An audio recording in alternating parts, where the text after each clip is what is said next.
When you're thinking about the different types of nonverbal messages that can be sent, it's really almost overwhelming to consider all these different types, all the way from kinesics and body movements to olfactory communication dealing with smell. So it can be overwhelming. As we think about layering our nonverbal communication, it has a huge impact on the complexity of our communication encounters, which is all to say that we shouldn't take communication for granted, that we should really recognize how dynamic and complex it is. Now, when you start to think about nonverbal communication, traditionally we label them as kinesics and paralanguage, although you're going to find that there's much more to that. When we begin talking about kinesics, we start to talk about things like eye contact and gaze, which is an important aspect of nonverbal communication. Our eyes have been termed the windows to our soul, and eye contact is largely associated with truth-telling and honesty. And in fact, if you talk to people who actually try to gauge whether or not someone in law enforcement is trying to figure out if someone's telling the truth or if they're lying, they're not going to hook them up to a lie detector right away. What they're going to do is they're going to determine how often they're looking off to the side, whether or not they're able to maintain eye contact, whether or not their gaze is a stare versus what we might label as appropriate eye contact. But eye contact, just like these other elements of nonverbal, is culturally specific, and not in just this culture, but in many other cultures, eye contact is very important in terms of honesty, but that's not the case in all cultures. And in our culture, we consider it to be a sign of respect and honesty. When you make eye contact with the other person, it's an indication of active listening.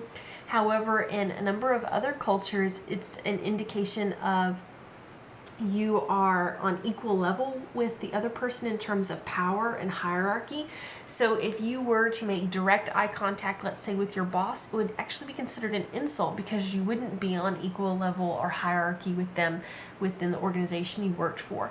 So you have to understand that eye contact is culturally specific. Also, you have facial expressions, and there are some facial expressions that are almost universal, and the smile is one of them.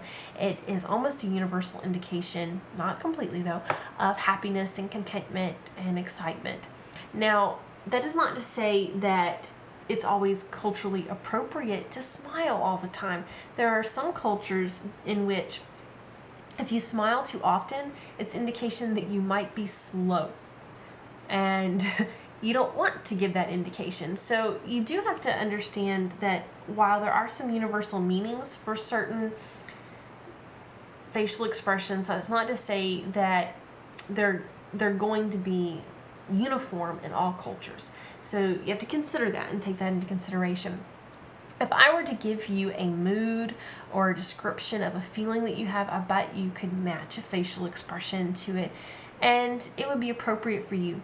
Now, some people, though, have very few variations in their facial expressions. It always cracks me up.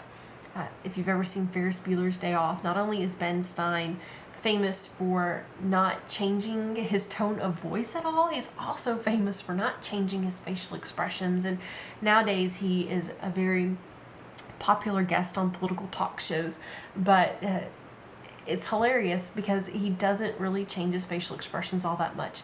In fact, if you ever see him raise his eyebrow, it's sort of like, whoa, that's big for him. And so people have various degrees of facial expressions and the variations that they make, but largely facial expressions are an indication of mood and of feelings. So it's an affect display within our culture. Emoticons are a way that we can adapt in the World Wide Web in the day of internet technologies in which we're using to maintain our interpersonal communication.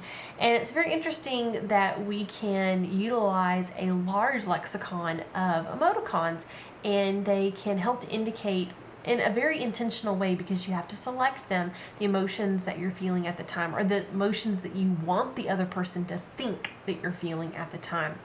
So that's very interesting. Also, we have gestures, which are culturally specific, and many of our past presidents have found out that, you know, the peace sign is not the same in other countries, and neither is the OK sign, and in some countries it's considered a great insult, almost like a middle finger would be in our country. So you have to be careful with gestures. Also, with gestures, they can be very ambiguous in meaning, but some of them have almost what we might label as verbalized meanings to them because they're used so routinely, such as an okay sign within our culture or a high five in our culture. Your posture can be very important in terms of your kinesics and the message that it sends. Oftentimes we would label someone who is slumped over, has a very informal posture with being very informal themselves, with maybe even being lazy or not caring or not listening, which may not be the case, but it's oftentimes the meaning that's associated with it. And we usually term an active posture as one where your shoulders are back, you're slightly leaning forward, and so forth. Touch and haptics can be either ritualized or task related. Very interesting in terms of ritualized touch that we engage in. Lots of times people will touch you as they speak to you, maybe touch you on the shoulder, and it's habit to them. It's routine to them. Also, another ritualized touch would be a hug or a handshake. They're things that we've become very used to as a part of the culture that we're in, and it's become almost routine for us. And of course, you have a task element to kinesics. There are other types, though, of nonverbal communication, not just kinesics. We have paralanguage, which I talked about earlier in terms of tone of voice, the rate at which you speak, the changes and variation in your pitch and in your tone. You also have, of course, the rate at which you speak and the volume. So all that comes together, and what we tend to like as listeners is we like someone who has some variety to their voice. But paralanguage can communicate a lot to somebody. If you're speaking more slowly, sometimes it can indicate a degree of thought process that you're planning the message as you're speaking, that you're considering the words very carefully that you're saying. Also, we have a tendency to attribute higher degrees of confidence with people who talk a little bit faster. So that's kind of interesting. Also, in public speaking, it's usually preferable that someone talk a little bit more quickly than someone who talks a little bit more slowly. Also, what I find interesting would be spatial usage in terms of proxemics and territoriality.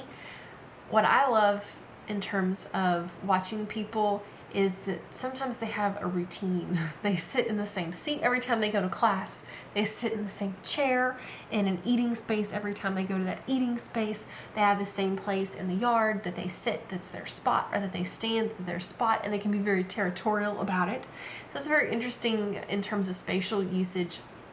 And people can become very defensive about what they consider to be their territory. You also have proxemics, which is how close or far away you are to other people, and you have various distances ranging from intimate space to very social space that is not personal at all and that everybody enters in and exits out of. And the space that you have between you and the person you're communicating with can give the other person quite a bit of information about your level of comfort with them and so on. There are a number of self-presentation cues, which is what a lot of people really enjoy discussing because it deals with things like body shape and with the clothing that you choose, your hairstyle of choice, even your skin color, your height can affect those self-presentation cues that you are giving to other people. They are very culturally specific. And so, for example, clothing choice that we have in this country may be very different than that of a different country. When I was in China for several weeks in different points in time in the past, people dressed quite differently than I did. Their sense of style was quite different than mine. Not right or wrong, it was just different, but it was culturally specific. And we choose clothing in large part to express ourselves, some aspect of ourselves. I mean, some shoes I pick because they're comfortable, but I have some really uncomfortable shoes. Why do I wear them if they're so uncomfortable? Well, I have a feeling that it's something to do with my self-presentation, that I think that maybe they look more formal, they look dressier, and so I go for those shoes even though they're not that comfortable. And then finally you have olfactory communication. I really encourage you to read the text in this area. It's a fascinating chapter on nonverbal communication. Any of you that have taken the nonverbal communication class within the Department of Communication know how fascinating it can be, an entire class devoted to it. And if you haven't taken it, it is wonderful. It's really eye-opening. And this is just a brief look into the world of nonverbal communication and how it relates to verbal communication.